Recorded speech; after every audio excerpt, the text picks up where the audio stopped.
Hey guys, it's Brian, aka Krosick, and we're going to be going over the development environment for creating our Phaser desktop application. And so as I discussed in the first video, we're going to be using Visual Studio Code for all of our editing here.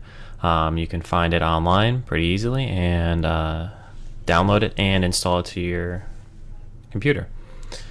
And once you have it installed, you'll see a screen similar to this. The UI is very lightweight for the editor, which is great.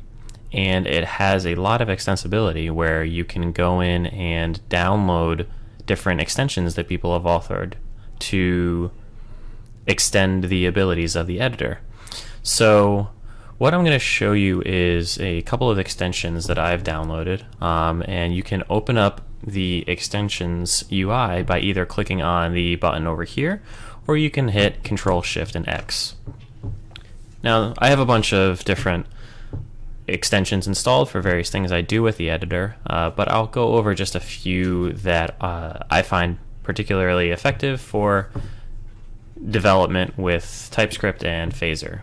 So out of the box, VS Code actually has very good support for TypeScript, so we don't really need to do too much as far as that goes, but a few things, or at least one extension that specifically pertains to TypeScript is TSLint, that is available and a very popular extension for VS Code.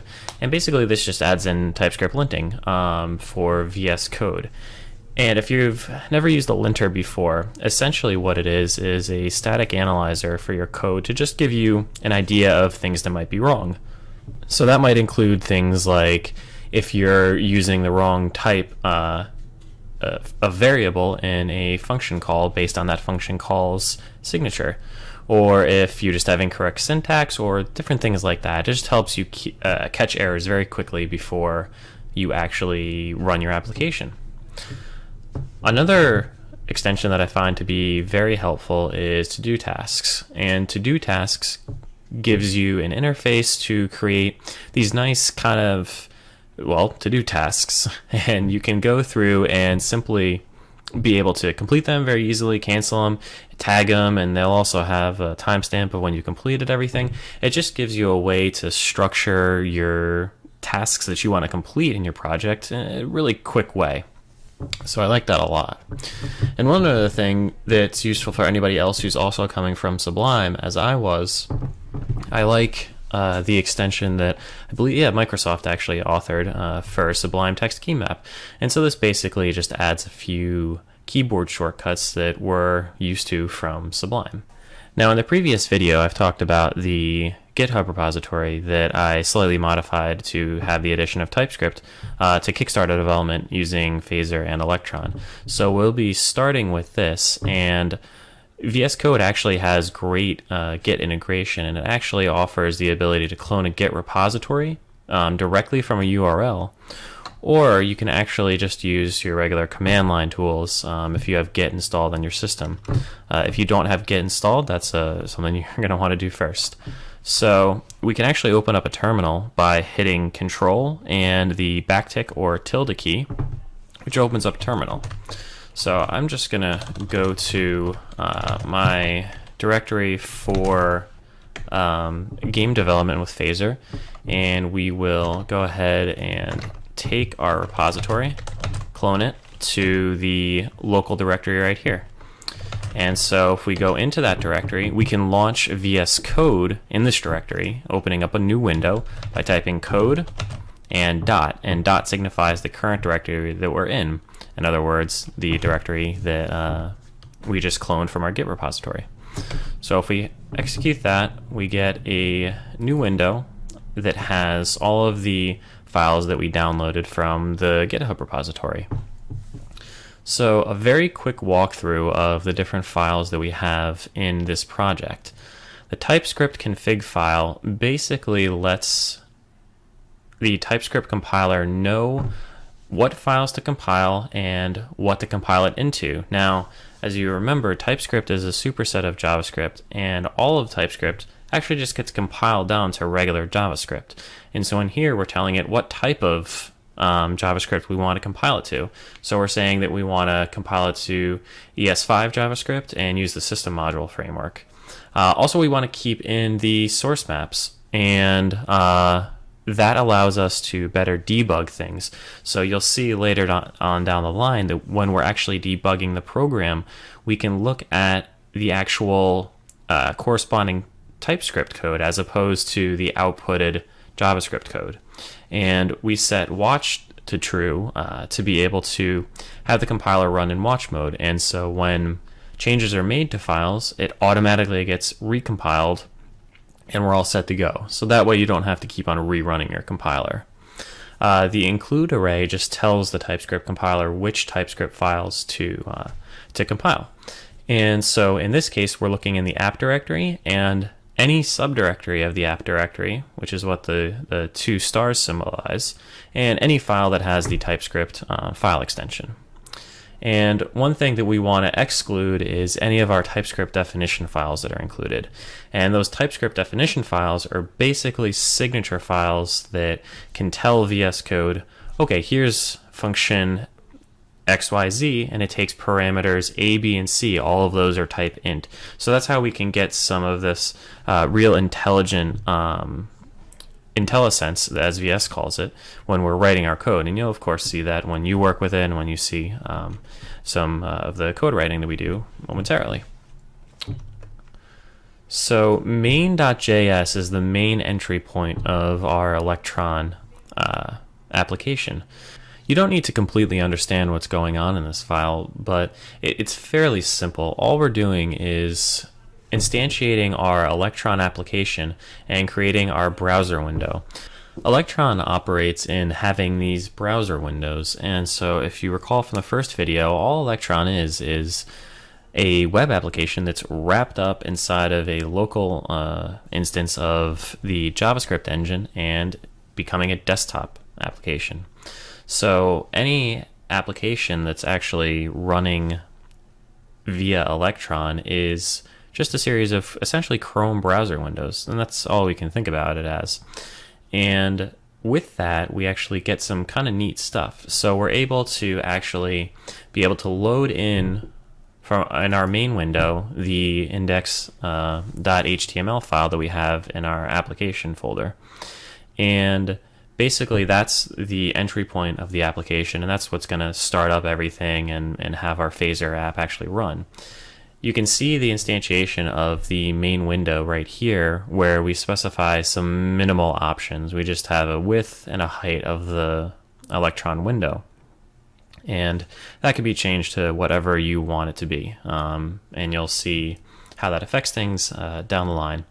So one of the really cool things with using Electron is that, again, it's running just on the same tools that Chrome is.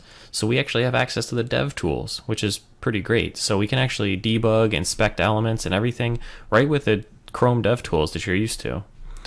And so afterwards, we're pretty much just setting up some stuff to nicely handle things like when the window closes, okay, the application is going to close. So that's our entry point into Electron. Now Electron loads up this index.html file, right? So if we go into our app folder and look at the index.html file, very, very simple HTML file we have.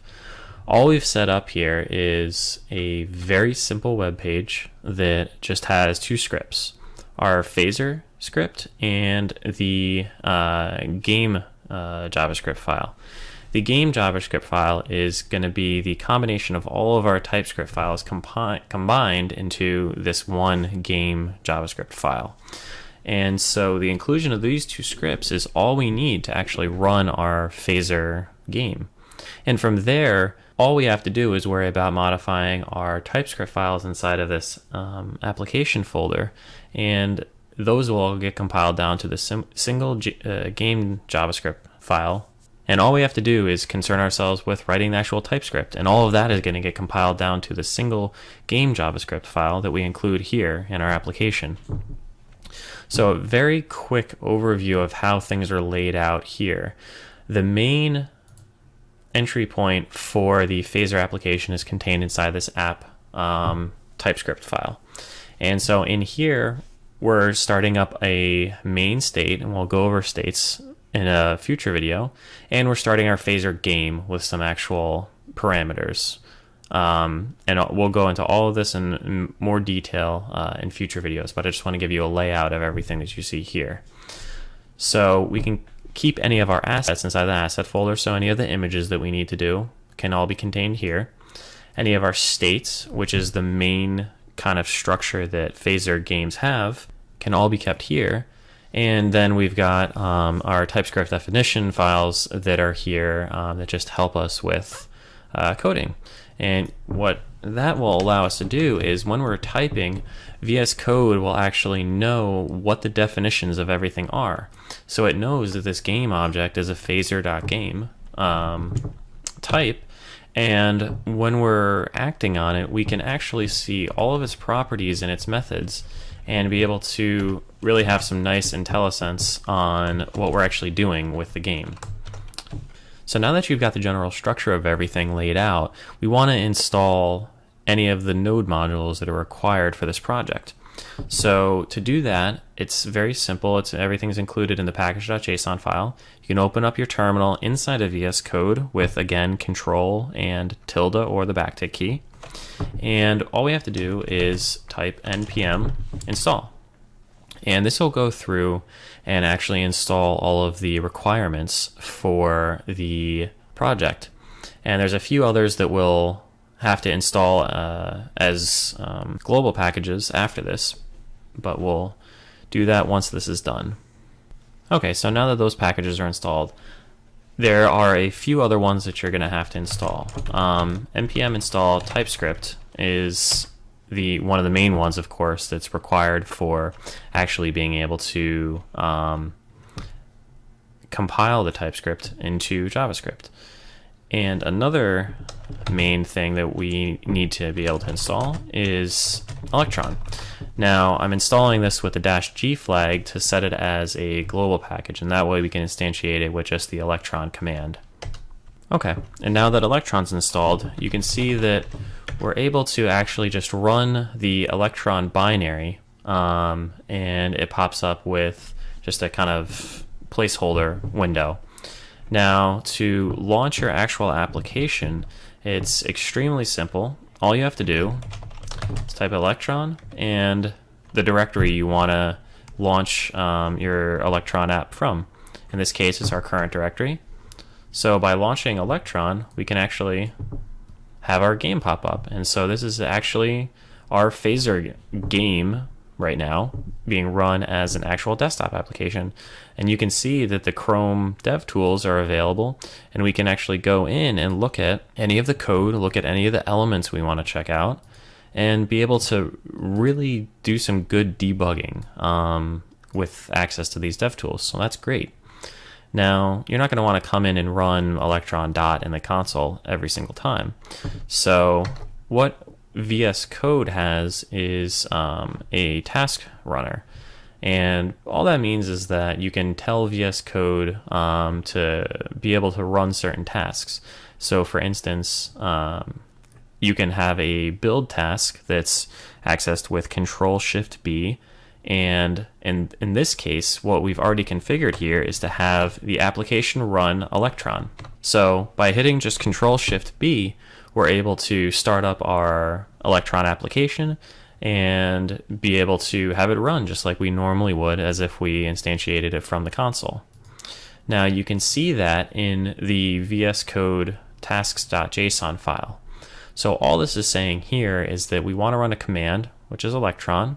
It's a shell command, and we're going to give it the argument of main.js, which is our entry point, if you remember, into the Electron application. We're going to say, don't ever show us the output of the command because it's not really going to be relevant to us.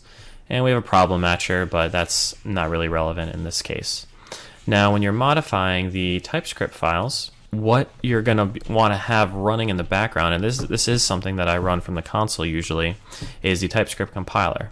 TypeScript compiler is run by just running the tsc command. And since we have it in watch mode, we don't really have to do too much, but we want to specify a single output file for all of the TypeScript to get compiled into. So if you remember, that is going to be our app game.js file.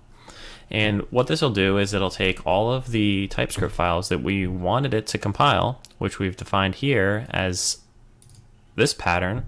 So anything inside of a subdirectory of the app directory and anything that's a TypeScript file inside of those directories is going to get compiled. So when we run the initial compilation, it says compilation complete and watching for file changes.